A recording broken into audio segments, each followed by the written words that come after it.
Hi, my name is Dennis Siri. I am Executive Director and founder of the New York City Independent Film Festival, Independent in Spirit, International at Heart, and this is the New York City Independent Film Festival Meet the Filmmakers podcast. Join us while we meet this year's filmmakers. Thank you. Bye bye.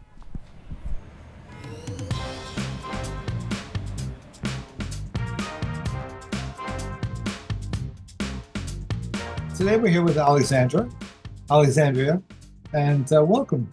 Please introduce yourself and tell us about your film. First of all, thank you for having me. It's a great pleasure and honor. My name is Aleksandar. I'm a director of a film Across in a Desert. I'm from Belgrade, Serbia. I graduated film and television directing in 2010. And since then, I'm working in a field.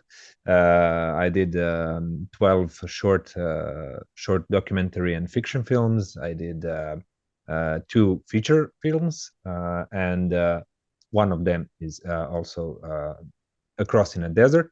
And I did 2 documentary films, and I hope that I will do much more in years to come.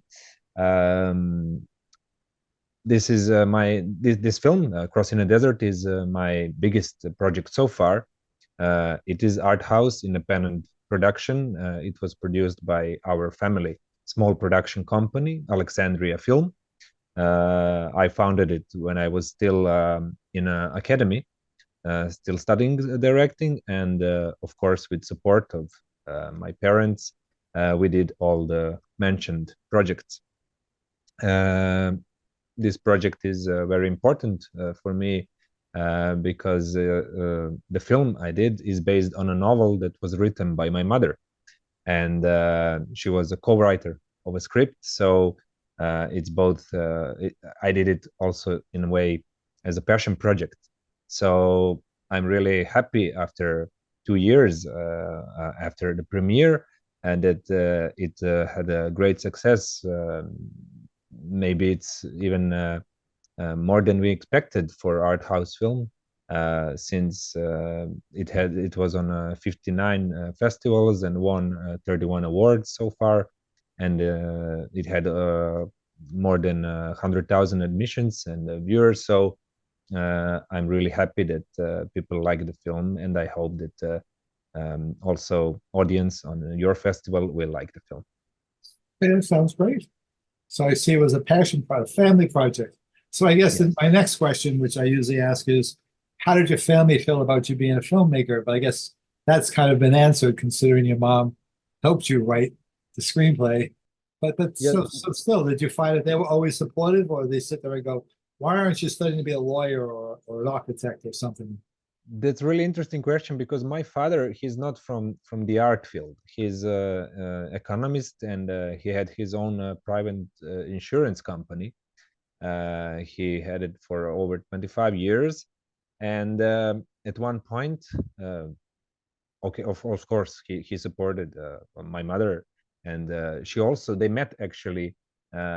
She also finished, and she graduated economy, but she never wanted to do that. She always wanted to be a writer. So they met on a university. It was great love, and I'm the kind of a product of that love.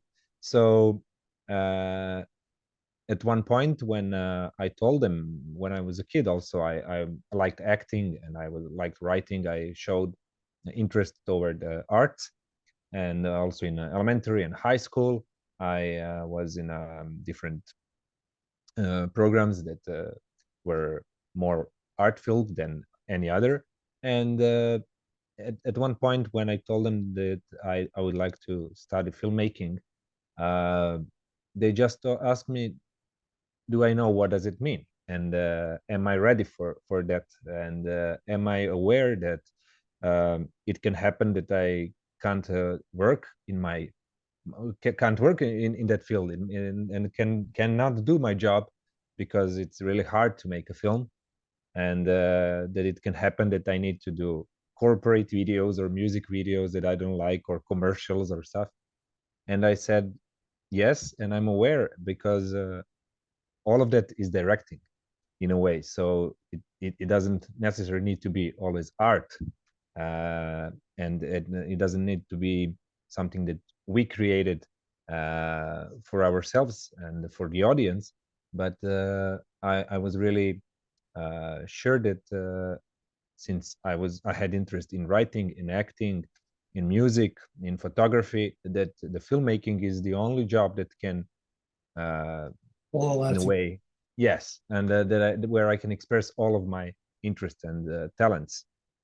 So eventually, my father, I know that he wasn't too happy when he heard that I don't want to be economist, and then I'm not going to inherit family business. But after few years, when I studied already, and when he saw the results, of course he supported me, and that's how I came up to idea. I said, look, we can found a production company, and actually, since the film is not only art, it's business. It's perfect for my father to be head of the company, general manager, and a producer in a way, and to handle all the financial stuff. And of course, he accepted. And a few years later, he sold the insurance company, and he's dedicated to the production. So in a way, he produced all of my films, and now this one, as the biggest project so far, is in a way most beautiful, since the whole family was included in a process in making it. Mother was a co-writer and a co-producer. I was writer, director, and father was producer. So it was really really touching and emotional moment sounds on great. a premiere. Yeah. So when the awards came, they really shared the joy with me, and of course, uh, they are really happy to work on the next project. That's great. Congratulations. Thank you. All right, so let's see what we have here. So I think you already answered how many films have you done? That's already answered. You answered how your family felt. So do you also in Beirut, do you have a group of like a tribe, a group of people, of filmmakers that is your group, your support system, if you will? In a way, I always try to be as much independent as I can. Since you know that in order to make something that requires so much money, it's hard to do it by yourself, unless you have some really rich uncle that left you some wealth. But of course, filmmaking is a team business and teamwork, and you cannot do it alone. Although I did all my short films as in a way in one-man band, so I directed, I wrote it, I shot it, I edited it, and you can do it with a short film, but for a feature or fiction, and with more budget and more responsibility, you need to share that, and because you need to focus just on your job. So yes, I made really good friends during university years, and I actually, a friend of mine that I met on the academy, he was my assistant director on this film, and I always loved to, and also sound recordist. He was also my colleague from the university, and I really like to work with the people I know, because I really feel secure in a way, and they know how I work. I know how they work. We don't need too much to talk about it when we are on set, so we can work very fast because we already know how we're gonna do the things. Also, one of my great teammates is a sound mixer and sound designer who I'm working with over 15 years. So also, I like to work with the actors. You know, it's not unusual for director to have some favorite actors he want to work with. So also, I'm whenever I can, I try to engage people who I like to work with. And yes, in a way, I created my circle, small circle of people who I trust and who trust me. And it's a beautiful thing when you have, for example, actor who you call and say, I have an idea, I want to see if you're interested, and he said, yes, I'm interested before hearing the idea, because he trusts that what you're going to do is going to be something uh, something good, and something that he can see himself in it. So the problem, of course, not only here in Serbia but everywhere, you have some kind of clans, and groups that work together, and it's hard to uh, to finish something huge when you're not part of I don't know, political scene, or some society scene, or some circles who already um, holding the positions, and especially when you have a small. Serbia doesn't have film industry in a way. It's more like art house productions, and it's not commercial, so that you too much, so you cannot actually have a huge amount of money. So the way is really long, and when you have that, you need to have patience. You have years in developing the project, with also applying to the funds for money, and European funds, and mm, it's a long way. But as I said, when you have your team and your friends beside you, it's easier when you have support, not only, of course, financial, but artistic support, and someone who believes in your project. Emotional support. Yes. All right. That's cool. That's great. Actually, sounds like you actually lucked out a lot in a lot of different ways. All right. So I guess you already answered what made you decide to make this movie. This is your mom's novel. But do you want to elaborate on that? Like, was it just the fact that it's your mom's novel, or what was it that you read her novel and said, oh, yes, I got to make this into a movie?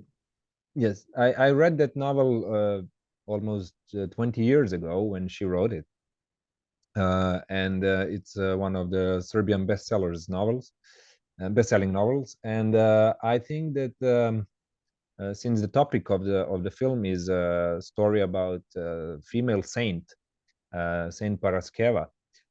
She is a saint from the Balkans, and she's very popular in not only Orthodox countries, but in Christianity.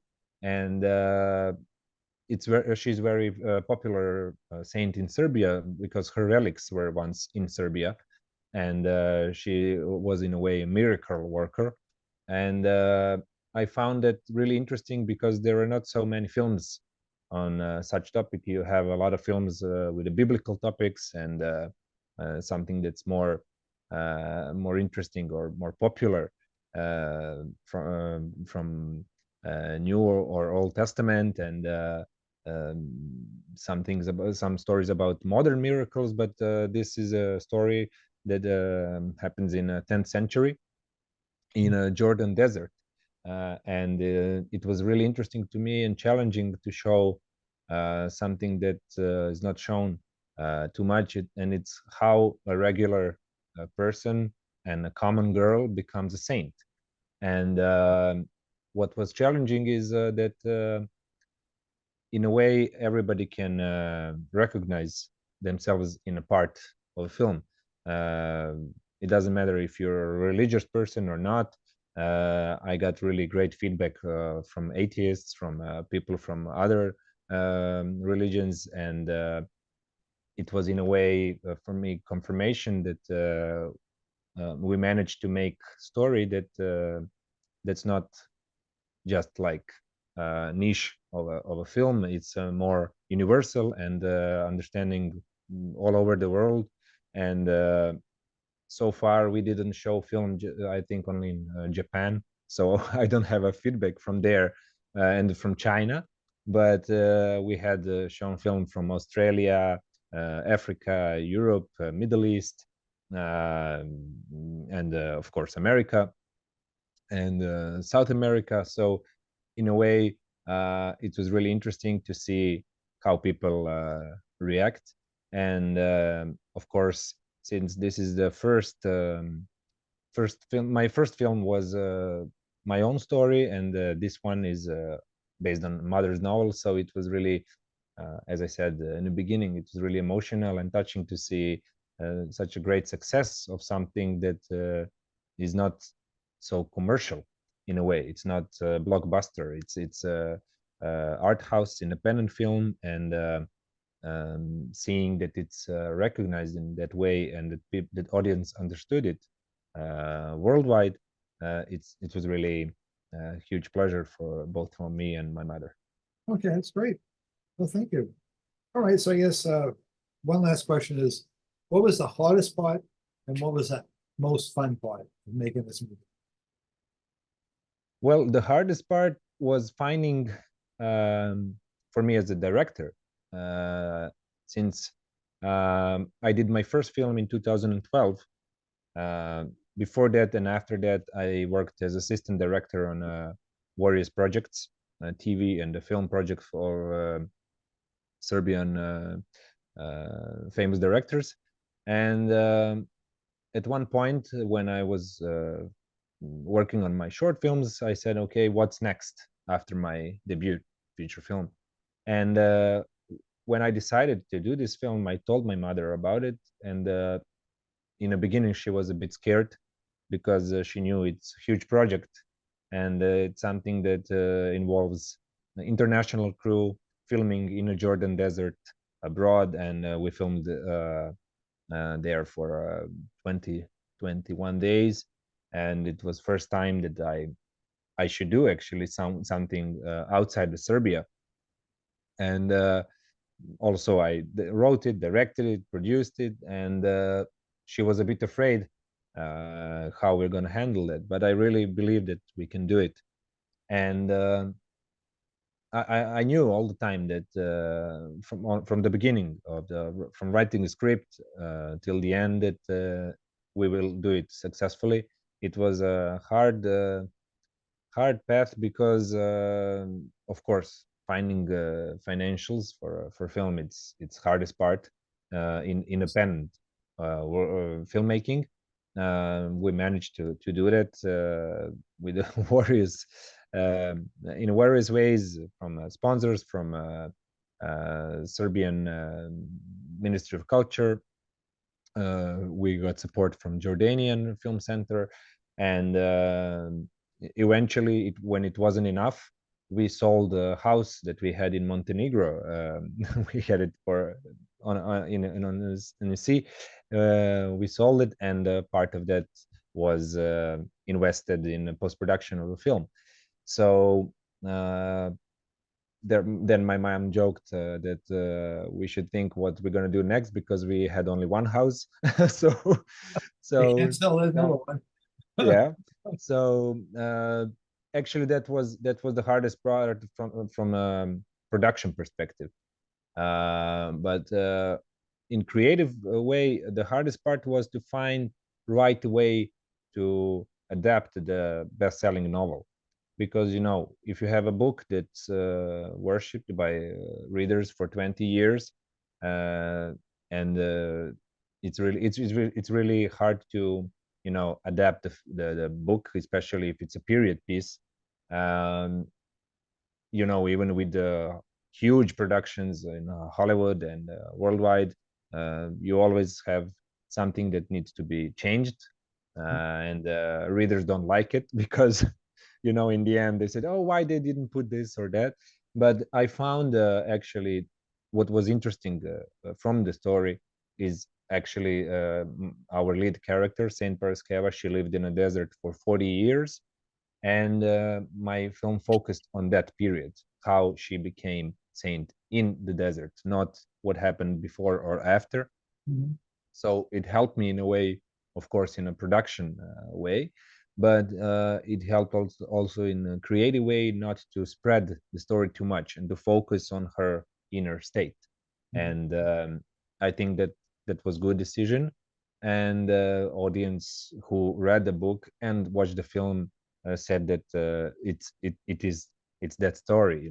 It's not the whole book, but it's essential from the book, and it's in a way, as they say, like a vertical line that talks about spirituality and the path of our lead character. So that was the hardest thing to overcome, because book What was was the written most fun part? the most fun part, beside the whole process, since I end up in a way, I end up also as a cinematographer for the film. So I the whole part in the desert, I also was camera operator for that, and I shot it. I edited the film because of the Corona and COVID period when we were in a lockdown. I came back from Jordan Desert in December 2019, and when we started preparing material for editing in March was lockdown, and I was sitting for 2 months, couldn't get out. So I talked to my editor and said, what are we gonna do? How are we gonna finish the film? And he said, you wrote it, you directed it, you shot it, you can edit it, and you can do the first cut, and then you will send me online to see the Right. what you did. Yeah, so I ended up also as editor of the film, and the whole process was, in a way, fun, because in the end, although I'm satisfied around 80-85%, because of course you need to make some compromises for in a along the way. I was really happy that I got through all those roles, and that film is actually what I intended and what I saw. So Great. I think that I'm not going to do it next time, because the film I'm planning is more complicated. So I want to focus on just on my job. But yeah, that was the fun part, and in the end, I had great experience. First time I did sound, really serious post production of a sound, and we did it for over 2 months. And I had really, since when you have such kind of a film, which is a poetic film based on a sound and image, and with a few dialogues in it, you need to be creative in directing the sound, and music was done phenomenally by our great composer Anna Krstajic, and it was really great experience. And I think that I don't know if I'm gonna have another chance to do it in that way, because and it's expensive in a post production, but I really think that this film will have a really important place in my entire career. That's great. Great. All right. I guess the only other thing I have is at this point in time, it's just any closing statements you want to make. You know, Well, I think that I would like to give kind of advice for other filmmakers who are okay, making great. independent films. Um, you need to believe in yourself and in believe in your project. And I had a moment when I thought that I'm not gonna finish this film, that I will not find financial and money for it. And but I really, somehow I knew that it's good, and that the good things needs to end up good. So uh, you should really trust yourself, and trust your idea, and pursue your wish to finish it, and to overcome all the challenges. And I think that independent filmmaking is in a way harder, of course, than when you have a backup and from the huge production or studio. But in a way, when you don't have a huge budget, you need to be more creative in a way to Compensate. finish what you intended. Yes, and you need to think of all the ways, and I think that's the best learning. And even if you make some mistakes, you can learn on them, and you can fix that for your next project. So it's important to maintain, and to have independent filmmaking, because if you have all the huge directors and our idols, when you watch their first films, you can see that they started from something really simple, and that it was also without huge budgets, and that it was creativity that they were recognized for, and they stand out for it. So I really think that whoever nowadays you can make film at your home on your computer. Back in the days you couldn't do it. You need to had a huge labs and film reel, and it was much more complicated. Nowadays you need a phone or a camera or a DSLR, and you can go out. You can have some beautiful lenses on eBay, and you can try to do it yourself, to learn to learn on YouTube with the tutorials and stuff. You can learn much stuff today easier, so there is no excuse. So you can always find some friends and practice with them and make a film with them, and I think that's the best way to learn and to be better and better every day. Okay, great. Thank you very much. And thank you for joining us. I'm going to throw a little plug in here. So a cross in the desert is going to play the New York City Independent Film Festival on Thursday at 9:35 in New York City. And we hope to see you all there. And thank you very much for joining us.